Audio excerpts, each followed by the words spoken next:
Hello guys, this is Master Ivan Vlog. Welcome again here to my vlog. Yon, siguro nagtataka kayo, ngayon lang ako gumawa ng video vlog. Yon, madami kasing nangyari.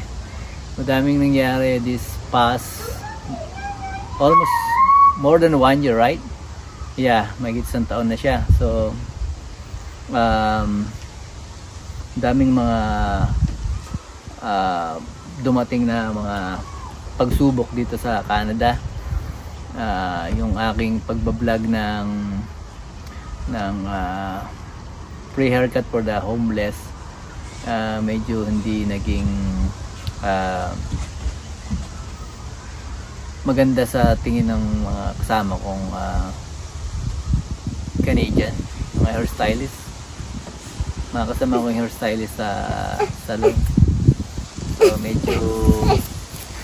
medyo nung nakita nila yan, medyo napag-initan nila tayo ng konti, lalong lalo na yung manager ko doon. Medyo hindi sila natuwa sa ganong